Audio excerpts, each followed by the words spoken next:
And welcome to another edition of Bigfoots Pad Paranormal Radio. Today's show is going to be about genetic testing and government mutant experiments. This is going to be one show you won't want to miss. Stay tuned. Yeah, this would be a pretty awesome show we had.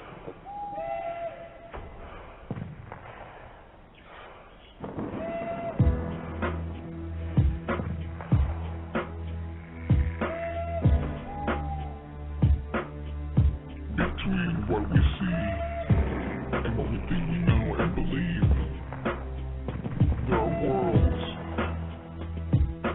There are things that we cannot understand. Bigfoots Pad Paranormal Investigations team is in charge of the field. Bigfoots Pad Paranormal Investigations team.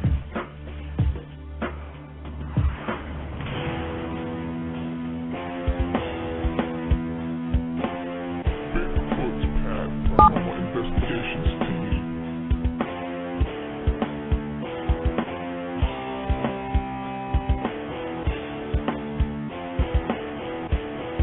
Bigfoots Pad Paranormal Investigations team. And we're back. On the line with me for today's show, we have the Mothman Warrior 1.0, of course. And then we have the Archangel, or Brent. And we're supposed to have our other team member calling in here pretty soon. How you doing today, Brent? Doing all right. Just got something to eat. Munching. But, I guess for some news to begin with, me and Nick and Tim, me and Nick for sure at this point, probably Tim, we got some sort of a deal with the Sci-Fi Channel, and we're going to be historians for an upcoming film, or a show. I guess we're going to start filming in 4 to 6 weeks, right, Nick? Yeah, we talked to the producer. His name is Patrick Paul. Really awesome guy. He just kind of went through some of the general things with us. He told us we get more details as time goes forward, but I'm really looking forward to doing this if I can. So,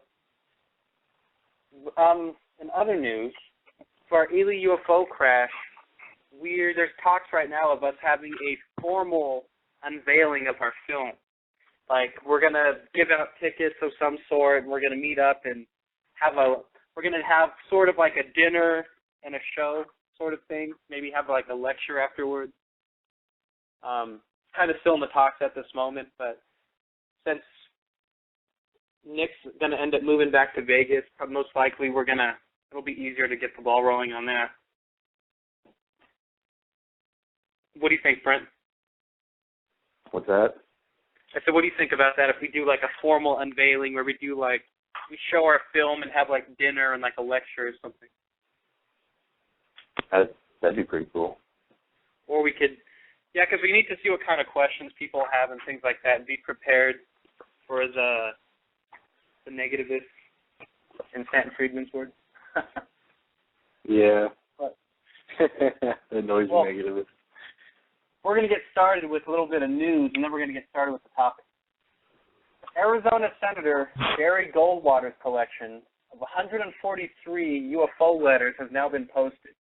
Goldwater, a United States Air Force Reserve general, who also sat as the chairman of the Senate Intelligence Committee, had a long-standing interest in UFOs. The collection of letters includes many that talk about his attempt to get access to the Blue Room at Wright-Patterson Air Force Base, where he was told by his longtime friend, General Curtis LeMay, that he couldn't go in there, and that Goldwater certainly couldn't go in there either. The collection also contains letters with UFO researchers, such as Ron Reger, Dr. Stephen Greer, James McDonald, ironically, Lee Graham, and Don Berliner. There's also a key letter written to Goldwater by Marie Galbraith, who directed the best available evidence report and was prepared for by Lawrence Rockefeller in 1996. So, it's kind of cool. There's like a big, what do you call it? Sorry, I'm typing this chat. What do you think, Nick, about all those letters and things being posted? Well, it's pretty interesting. I didn't know Barry Goldwater was a UFO. Was it Barry Goldwater or Rockefeller? You said that was the enthusiast. It was Goldwater, right? Barry Goldwater. Okay, I didn't know Barry Goldwater was a UFO enthusiast. He's really known a lot for his political stuff. So the UFO enthusiasm probably was kind of swept under the rug a little bit with him. And it's an interesting thing to learn that he was into UFOs. And I agree with some of his politics and whatnot, but he's definitely going to bump up on my list knowing now that he believed in aliens. What do you think about that, Brent? There's randomly a guy, James McDonald, randomly. So you're in there, Brent. I have no idea what we're talking about right now. I was talking to my dad. The Air Force is posting a bunch of UFO letters from a senator, and I was saying there's randomly somebody with your last name in there said, like, who's posting letters. Oh, yeah? So here's the next one. What's that? I could tell you right now, it's no one from my family. It's you. Yeah. Brent really did it. A McDonald's McNugget bearing the resemblance of George Washington has sold on eBay for $8,100. The owner, Rebecca, Spike, of Dakota City, said she noticed it while cleaning out her uneaten portion of her kids' Happy Meals and when they went inside the play area in Sioux City. Thought that was sort of funny. So, Jer, I have one question. Do all the news stories today have a connection, and that connection being they all have the name McDonald in them? Actually, I think one more of them does, to tell you the truth. Oh, that's pretty funny, though. They sold to George Washington. Who makes the judgment to say a chicken nugget looks like George Washington, I wonder? Would you eat it, Brent? I would. Here's a good one. After 6 years of development and at least $240 million, the United States Navy's futuristic railgun is one big step closer to reality. The Office of Naval Research is now testing firing a working prototype of the weapon that's small enough to fit on a warship. Using electric pulses, not chemical explosives, the cannon can shoot a 40-pound metal slug from New York to Philadelphia at 5,600 miles an hour, more than 7 times the speed of sound, with 32 times the force of a car traveling at 100 miles an hour. And it says, this is the stuff you saw in the movies a couple years ago, says researcher Michael McDonald. That reminds me of Red Faction. It sounds pretty cool, I guess. I'm picturing the railgun on that game where it could shoot through walls and things. It reminds me of Red Faction. Yeah, that's what I was thinking. Well, to quote Stanton Friedman again, since we were doing Stanton Friedman quotes earlier, we're always finding so much ways to kill each other on this planet. No wonder why the aliens don't want to come visit us. He's right, though. Yeah. Yeah. So, see, somehow I got to link all of the news stories except for one so far to McDonald's. Here's the last one. Officials at the Christ Church Cathedral in Dublin said Sunday they're distraught and perplexed over the theft of the church's most precious relic, the preserved heart of St. Loris O'Toole, patron saint of Dublin. O'Toole's heart had been displayed in the cathedral since the 13th century. It was stored in a heart-shaped wooden box and secured in a small, square iron cage on the wall. On Saturday, someone cut through the 2 bars, pried the cage loose, and made off with the heart. I think it's really disturbing to want to feel that, and kind of sad, don't you think, Nick? Yeah, you're going to steal from a church, and a historical artifact, and then just to throw the cherry on top, it's a human organ. That's just so disturbing on all of its, all from different angles. It's just disturbing. Brent did that once. I did. He stole the heart. He stole the heart from the cathedral. That's how you link the last story to McDonald. Brent stole the heart. So Brent's writing UFOs, the McDonald's nugget, and then Brent's reporting about the railgun.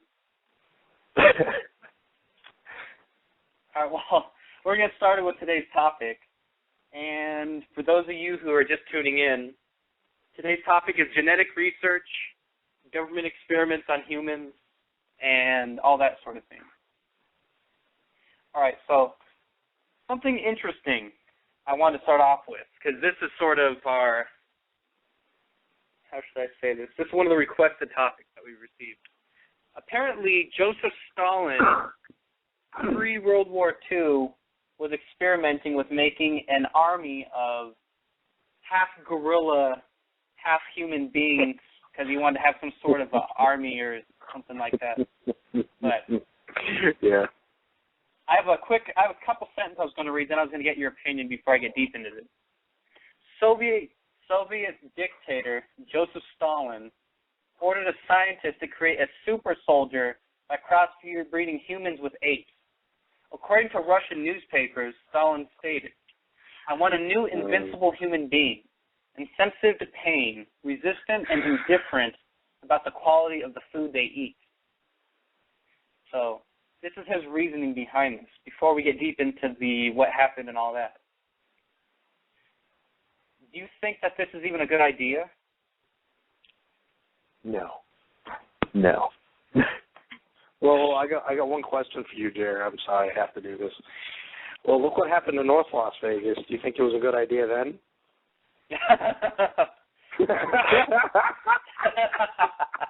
He let the army loose. Look what happened there. So, Brent. Oh God. This one's directed towards you. Yeah.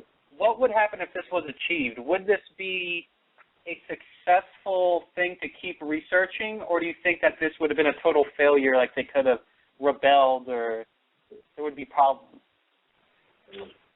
I don't know. I could see it being a problem because, like what you were saying, like I could see them doing some kind of Planet of the Apes type stuff,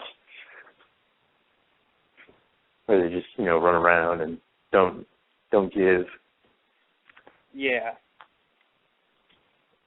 Well, that is an interesting point Brent made.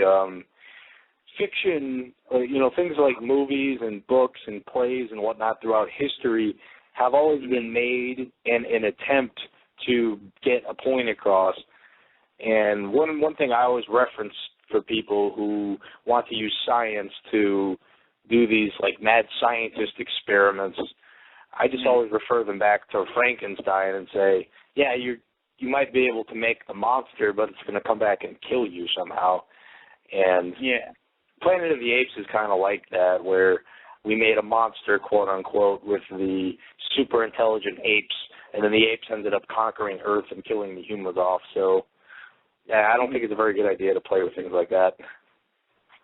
Well, the obvious question that's being asked by Marissa in New York on our Facebook, it says, in what ways would these soldiers be better than regular humans, and how would Stalin really save money on food, is what the question is from our Facebook.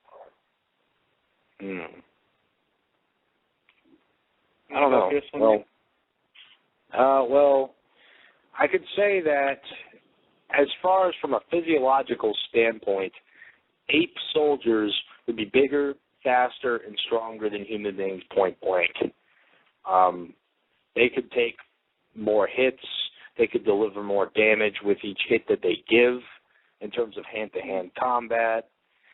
I mean, you just have a bunch of super soldiers that can take a lot of damage and dish out a lot of damage. Now, as for how it would save more food, I don't know. I'm not very familiar with the diet habits of apes, so I'd have to look that up to really give you an honest opinion, but I don't really know how it would save food, to be honest. My problem is, you figure in the wintertime in Russia, wouldn't you have to buy a bunch of fruit or things like that to feed thousands of ape soldier men? Yeah, I don't know. Stalin wasn't exactly probably the most. Well, he was very smart in many regards, but in a lot of other regards, he was very insane. So I'm sure his thinking wasn't very clear at times. Well, what do you think, Brian? Would you say this ape army, do you think that he would save money in the long run, or do you think this would be, like, way over the top? I don't know. In my opinion, I would think it would waste more money. Well, in a way, it would waste more money, and in a way, it would save money. Because I mean, you wouldn't have to, because you would have to. I mean, if there were new armies with these super soldiers, you would need, you would have to come up with different types of weapons to accommodate, their bigger hands compared to, a gun can only, your finger is only so big that can fit in the trigger. Your trigger finger is only so big for the guns, and you need to make the guns bigger. You have to accommodate for that. And same thing with armor. If you need, yeah.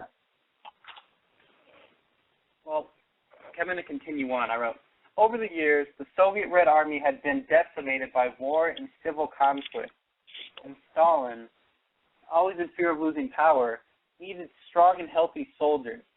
Add to the fact that Stalin's aim and that of the Soviet Politburo was to control the world and the spread of communism.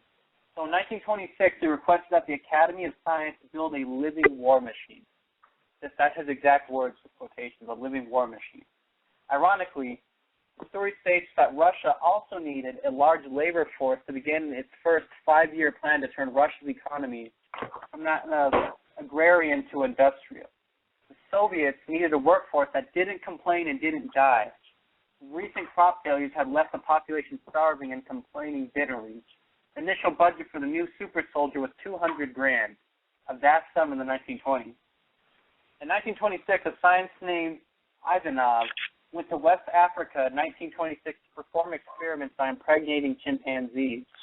The experiments, we are told, were a total failure, and Mr. Ivanov returned to the Soviet Union in disgrace. Sperm gathered from the apes was used to impregnate human volunteers, but this too ended in failure. Ooh. I'm sorry. There was a show on the History Channel recently where they actually had some of these women on there. I thought that was interesting.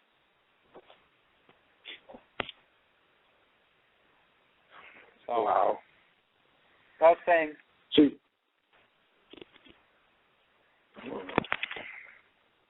I was you guys are sorry, if, I got off track for a second. I have like several windows open in the chat room.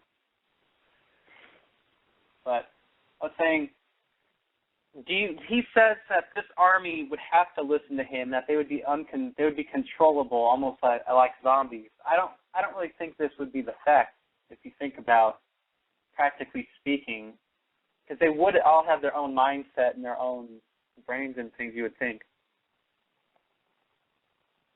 So, yeah, well, here's another one. Okay, here's a good one. There is an individual who's asking, what would happen to the regular people if the apes took all the jobs and took over the military?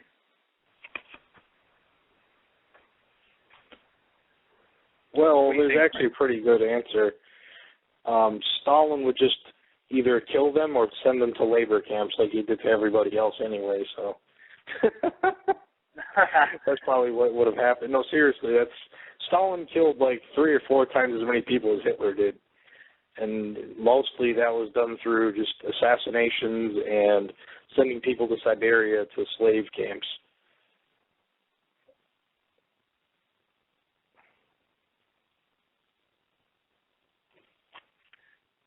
Sorry about that. I was typing in the chat. You think that they would all be in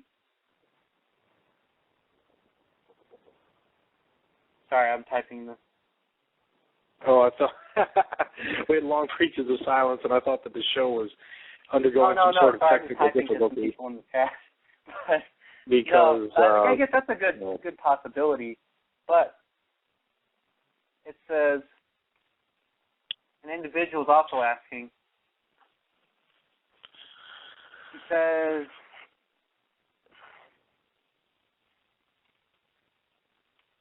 sorry. Anyways, what do you think, Brent? Like, what do you think? Do you think they'd be enslaved, or do you think they'd be in camps? Who? So it's like the regular people. I would only assume since this new super race came around, they would most likely try to enslave the general population or something. And we'd have Planet of the Apes. Exactly. The apes would enslave the humans.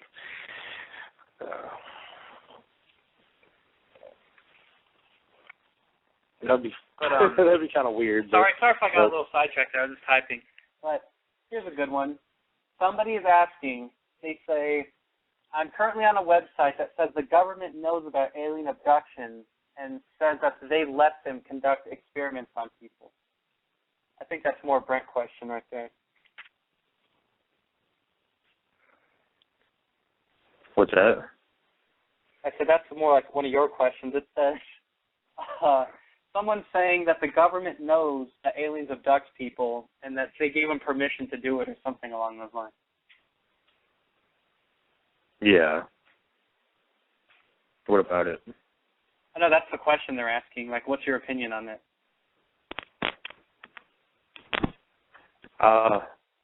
For me, I think it's true that they do know about it and they do know that they are abducting people.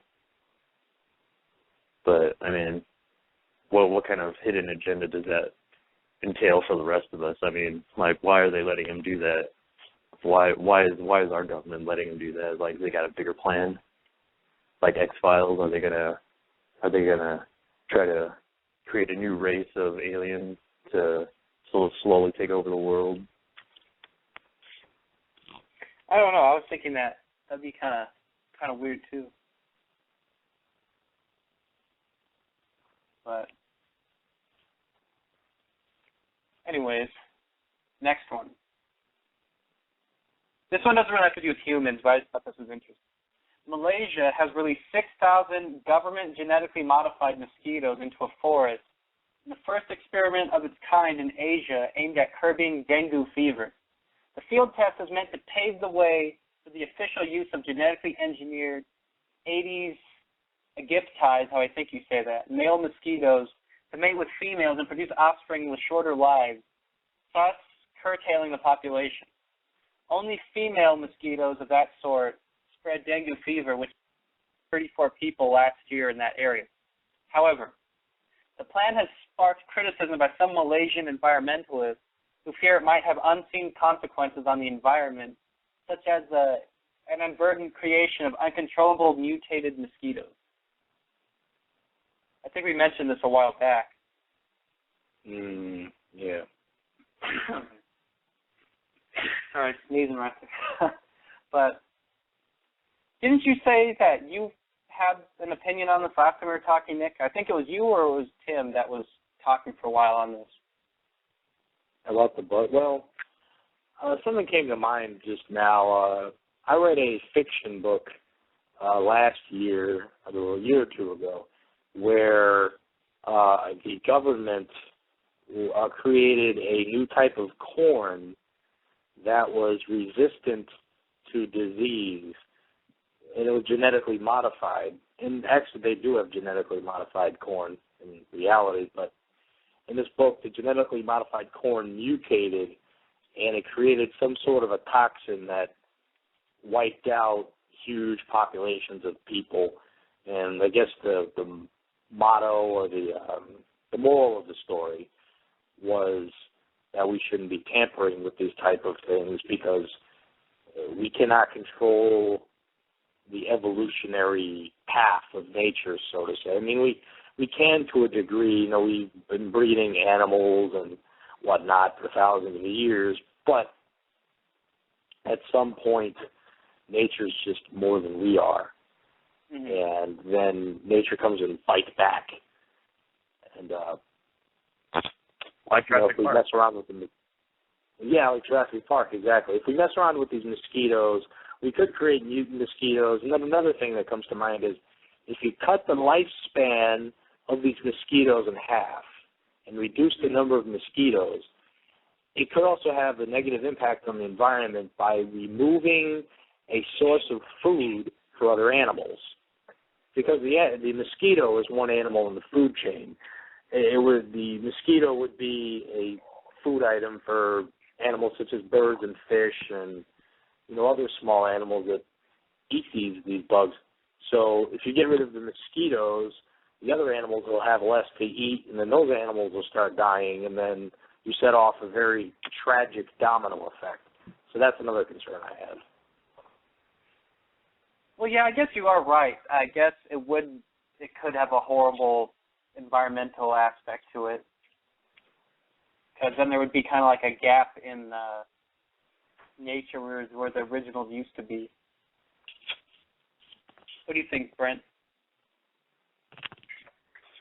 I'd say I'd have to agree with Nick on that one, because it sounds like, because in most remote locations of the world, there's only mosquitoes. So I mean, certain animals or creatures they rely on that food source of the abundance of mosquitoes in their area to eat.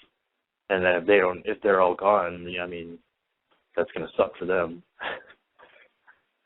Well, I have another thing to add on to that. I wrote, in the Cayman Islands, genetically altered sterile male mosquitoes were also set loose by scientists in a 40-acre region between May and October of last year. It says, many months later, the mosquito numbers in the area dropped by 80% compared with a neighboring area with no mosquitoes, when no mosquitoes were released into that other area. I guess what you guys were saying was right in that aspect. Does the story say about any environmental impacts, or it's just kind of silent on that issue? It just kind of stays silent. There was more to the article. It was like 10 pages long, and I was trying to condense it. Yeah. But Flycatch in the chat was asking, he says, ask the panel or you guys, what's your opinion on Planet X and the Anunnaki race? Or Anunnaki, as I think he said, Anunnaki or Anunnaki race. And he says, if that doesn't ring a bell right away, he says, the name Sanchari Sitcon is the name of one of the researchers, I think. So do you guys know about that? Because I'm not really sure what that is personally. Me too. I've heard of Planet X, but I've never heard of any race of aliens living on the planet. Same here. Same here. I've only heard of it too. Oh. But Nick knows a lot about that. Because I'll say I'm not really sure. Yeah, I know a lot. It takes you're the alien expert, and if you don't know enough about it, then I certainly know more, definitely. So, Jared, did you give an announcement about the news we got? About what? About the news we got 2 days ago? What news?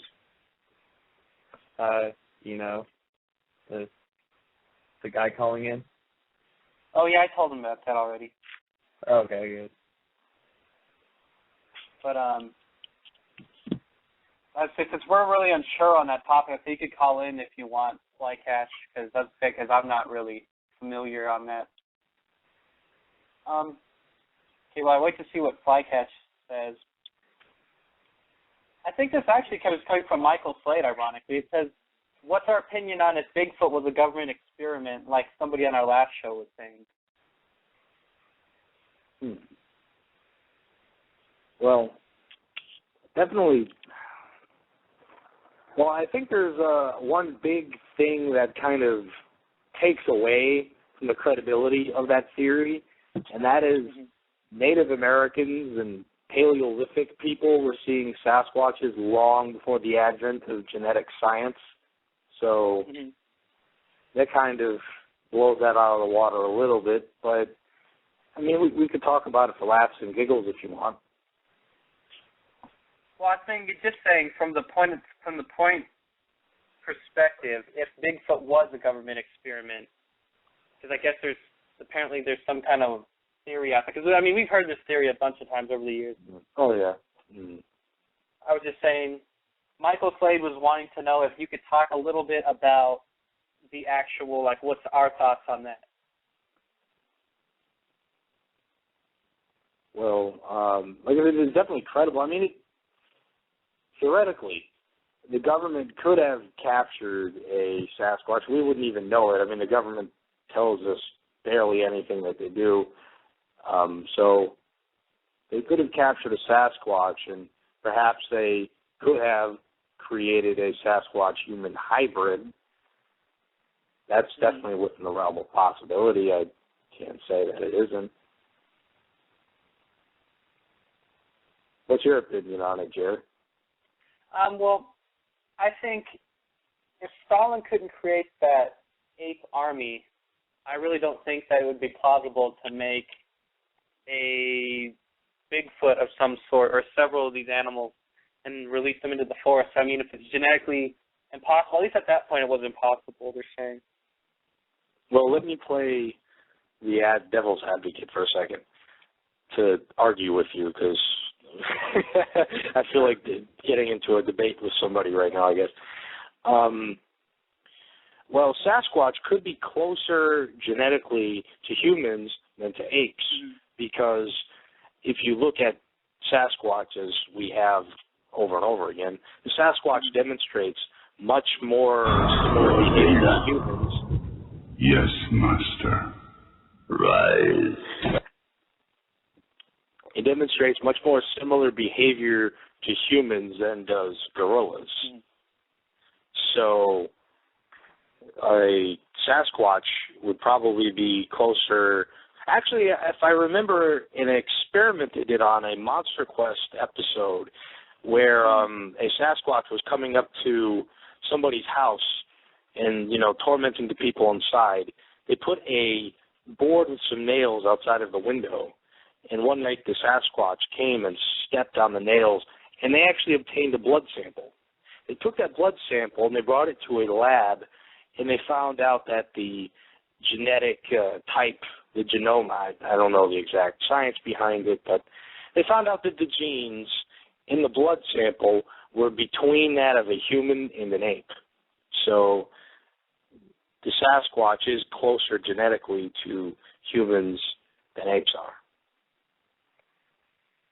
So perhaps a hybrid could be made if the genetic similarity, I'm getting tongue twisted. If the genetic material is similar enough, a hybrid could be made. Definitely. I mean, yeah, and like I said, future science, like I said, who knows, maybe it'll be created within the next 50 years or so.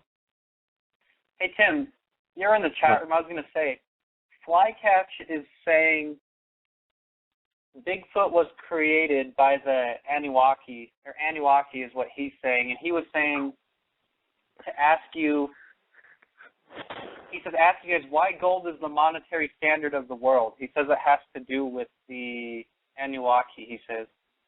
Well, I forgot how you say it too, Anunnaki or something like that. But yeah, if I don't remember right, I think it's supposed to be like a fallen, like what do you say, like a demon or something of some sort. And I know they're supposed to be related to some sort of gods or something, from what I understand. I know it's from the Babylonian, the Sumerian, if I don't remember right, but I'm not sure exactly why gold is associated with monasteries. I don't know. Maybe because royalty likes gold. I don't know, but I'm only vaguely familiar. Man, that explains a lot right there. That explains a lot. Ron Paul is an alien. That's why he's so weird. And that's why he's obsessed with the gold standard. Yeah. No, yeah. But the best question of all, Nick. Well, because I also have because like I said, Flashhead also asked me, he's saying like it was one of the many, like it was an Anunnaki that was created, prior to them creating us. It could be, like I said, for all we know. I'm not sure. There's a lot of good things. They created Ron Paul. And they created Ron Paul, and they put him as a presidential candidate in order to try to take over the United States government. Yeah. So we have a new person that just joined our chat room, and they're asking, here it is. They sent me an article. It says, recently, with the forced release of top-secret documents, if details have been revealed about the unethical and inhumane radiation studies conducted during the Cold War years, 1944 to 1974. The initial story broke in November 1993 in a series of articles in the Albuquerque Tribune, which identified the names of 18 Americans secretly injected with plutonium, a key ingredient of the atomic bomb and one of the most toxic substances known to man. Some, but not all, patients were terminally ill. And I guess he wants to talk about that. Oh, so I surmise... Oh, go ahead, Jerry. Go ahead, Nick. I was going to say, well, the government was injecting people with nuclear radiation. I guess their purpose was to try to cause a mutation X-Men style. I mean, not to be funny, but they are trying to create some type of a superhuman doing that. Is that what the person says? I was going to say, sorry about that, Nick. Sorry, I was typing in the Facebook. But you figure, I mean, I've seen shows about this, and I know that they have experimented with plutonium and injecting people with these sort of weird chemicals. I'm not exactly sure what the reactions would be, but I have a bunch of statistics that I'm looking up right now. Do you have any opinion, Brent? Me, I've heard about it, but I don't know. I've never really researched into it.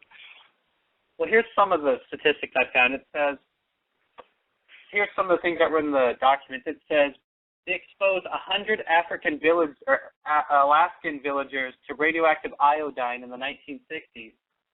It says they exposed 800 pregnant women in the 1940s to radioactive iron to determine the effect on the fetus. They injected 7 newborns with radioactive iodine, and it says they exposed 200 cancer patients with high levels of radiation from cesium to cobalt, and it says, where's another one? They exposed 29 patients to total body irradiation, 100 to 300 radiation doses, it says, to obtain data for the military.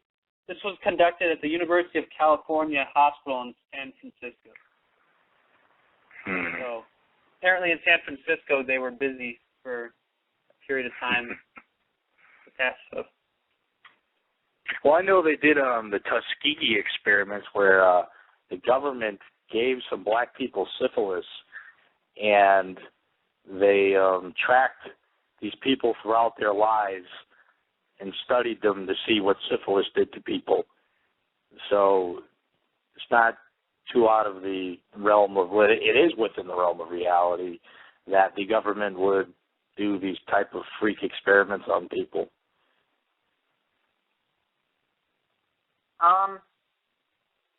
Something interesting.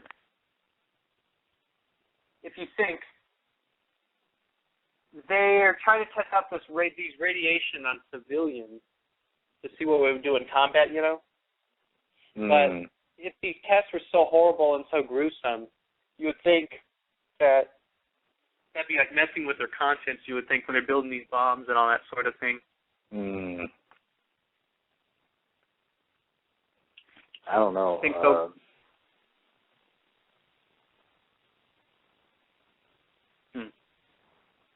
Well, I was going to say, I have another article.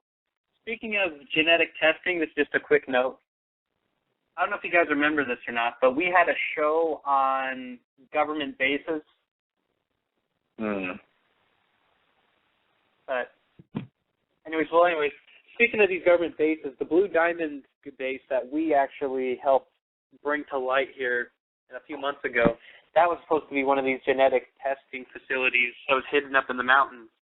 But I think once the city of Las Vegas ended up growing as big as it did, that's why they ended up closing this base and moving it somewhere else.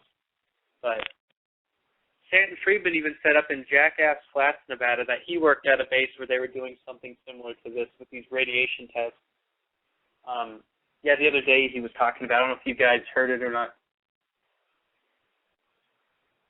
No, that's the first I've heard of it. But that Blue Diamond base, we need to go back. We need to go there one of these days. Yeah, definitely. I'm getting a lot of people from our Twitter to come here, Jay. That's what a lot of people are coming in. Tim's friend just left the chat.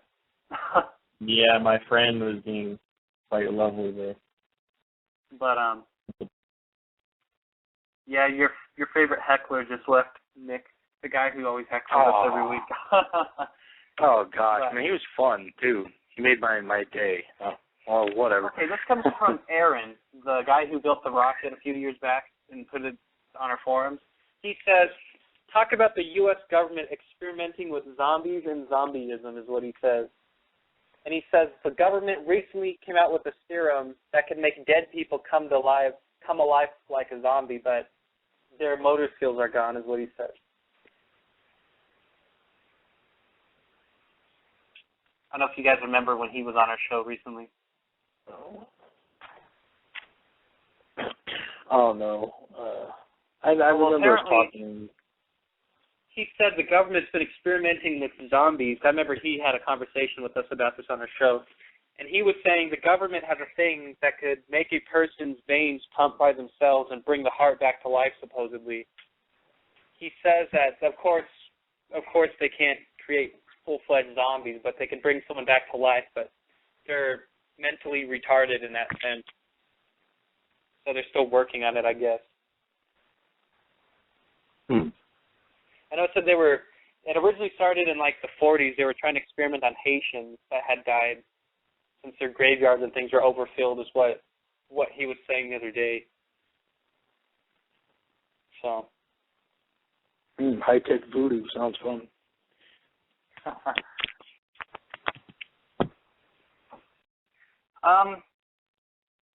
Dulce, New Mexico. This is one that we're being asked to bring up a lot. Did you want to talk a little bit about that, Tim, like the mutants they found and things? You mean the base out there? Yeah, I mean, no. Well, I mean, you talk about the base, but I'm saying, can you talk a little bit about the mutants they found? They're like the weird types of animals and things. You mean in Dulce? Yep. Well, aren't you more familiar with that than I am? All right, well, I'll just say it. Well, the History Channel had a show where they were saying they were finding these weird types of animals and weird types of mutated fetuses and things out in some of these random cow pastures and fields outside the Dulce, New Mexico area. Apparently there is a hidden government base out there that does genetic experiments. Not tongue-tied, but they do these genetic experiments, and apparently nobody knows why, but they found several cows with random legs growing off them, and like you know how the mutations are on cows, but there was a cow that was found dead in the field, and its stomach was torn open. So one of these researchers thought it was a cattle mutilation.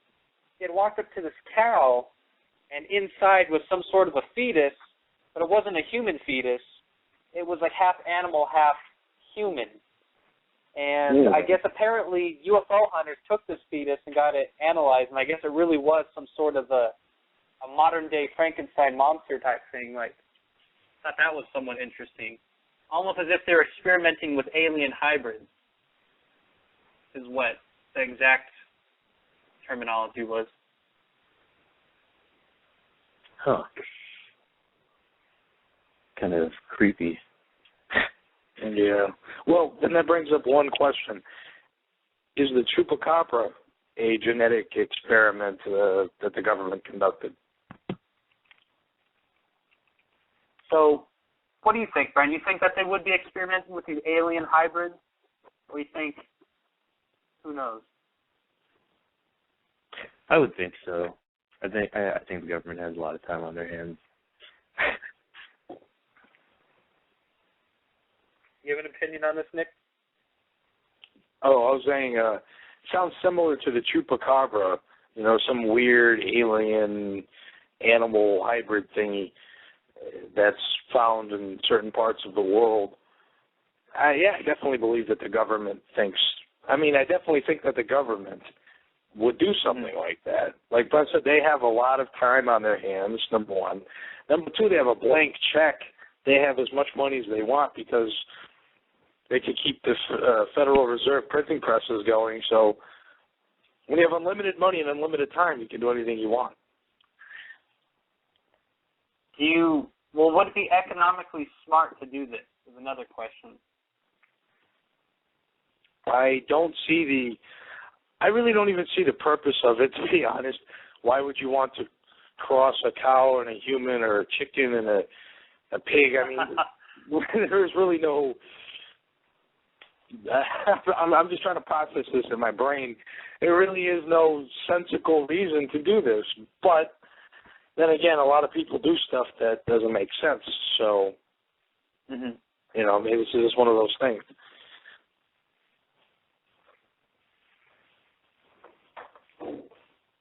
So, something I was going to mention.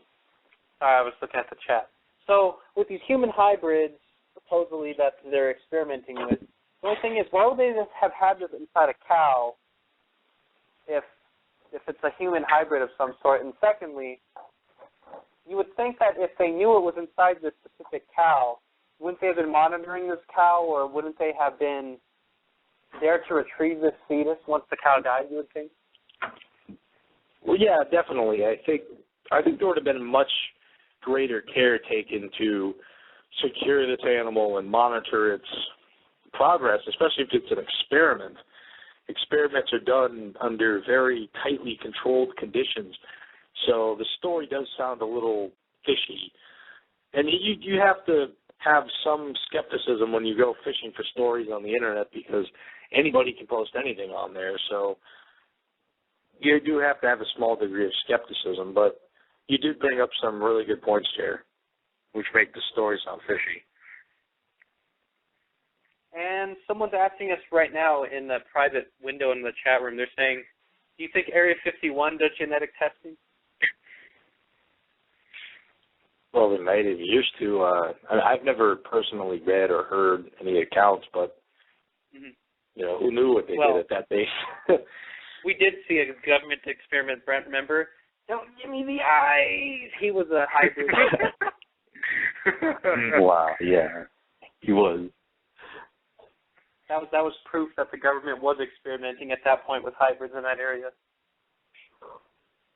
But we have 11 minutes left in the show, and we're going to go on a quick commercial break. And when we get back, we're going to talk a little bit more about the government hybrids and government mutants.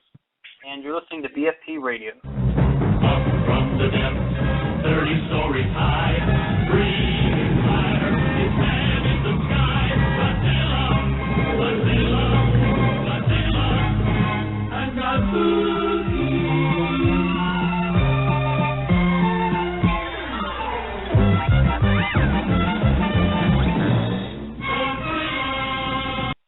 I love Basso, it's rich in chocolate tea. Chocolate flavored Basso is mighty good for me. Mama puts it in my milk for extra energy. Basso gives me iron and sunshine vitamin D. Oh, I love Basso, that's the drink. Use Ajax, the foaming cleanser. Clean pots and pans, just like a whiz. Ajax cuts grease faster than any other leading cleanser.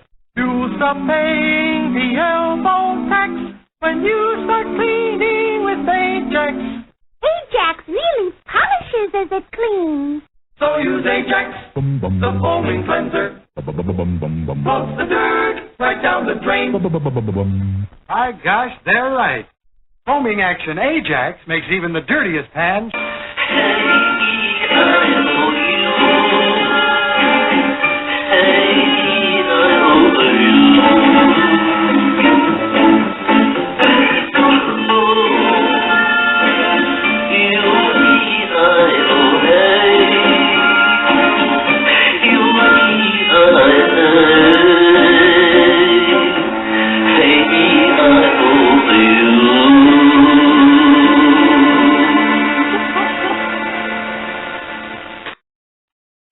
Well, we are back from our quick commercial break, and we have about 9 minutes left in the show, and we have time to answer one or two quick questions. Nick, is there any more points that you wanted to bring up? Because I'm kind of out of questions for the moment. Oh, well, like I said, the government has a blank check to do anything they want, and all the time that they can do these things. So, of course, they're going to do them, and there's evidence of that, of those things, these experiments that they do that we've been talking about this past hour. Mm-hmm. Like I said, I think the chupacabra, maybe I'm banging on a wall over here, but the chupacabra, I think, if it exists, is most likely a government experiment of some sorts. Mm-hmm. What it's, usually described as being a half coyote, half alien. I don't know. There's varying different descriptions of it, which is one reason why. So you go ahead, Nick. Sorry, I was just making a weird noise. Oh, I was just saying that there's different descriptions of it, so it's kind of hard to pinpoint which description is the most accurate. But yeah, I think that's definitely yeah. I did do that one more time, but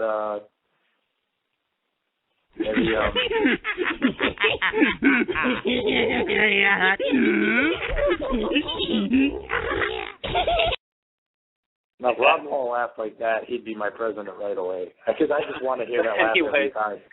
So, hey, Nick, one last thing, Nick. So in the chat room, we were getting a thing again about your, how we were talking about earlier, science keeps on the way it is, that we could possibly produce a human hybrid in the future with apes. Yeah. Yeah, do you have anything else you want to elaborate on that for the chat room or anything? Oh, yeah, we possibly could make a human-ape hybrid. I mean, we do have the genetic information available to us. We plotted out the human genome, and I believe we plotted out the genomes of, so many other animals, and I believe apes were one of the first that we did to compare our genome to theirs. But the biggest thing is, you can have the information, but how do you use it? In other words, sure, we might know how many X and Y chromosomes the ape has, and we know how many a human has, but could we ever make those two things come together? Can they ever work? In other words, are we just trying to stick a square peg in a circle hole? I mean, that's what it could just come down to. Maybe we're just trying to do this in vain. That's probably my best commentary that I could offer. I think we're just trying to do a lot of this in vain. There's reasons why, humans have a certain genetic composition and apes have a certain genetic composition, and why humans and apes are different, and why we don't mate with apes and vice versa and whatnot. So I think we're just trying to stick a circle peg in a square hole. Yeah. Well, we have about 5 minutes left in the show. Something interesting I was going to bring up, I forgot to mention to everybody. We're going to start having shows twice a week now, probably. We're going to have our Saturday shows, and then me and Nick for sure, but maybe Tim and Brent might do our other shows with us if they're not working or whatever. No, you mean Archangel and King Gray and Mothman Warrior 1.0. Yeah. Yeah. I was almost demoted to 2.0 the other day, wasn't I, Jared? Almost. Yeah, Brent, I was going to say, I don't think you would you mind doing a show on a Sundays also, or if you can? Yeah, I'd be able to. I got nothing planned. Well, yeah, tomorrow we're actually going to have our first Sunday show back to back with our Saturday show. It's going to be at 2 p.m. Pacific, and we're unsure whether we want to make it 30 minutes or an hour long. But we could do an hour. Yeah. But anyways,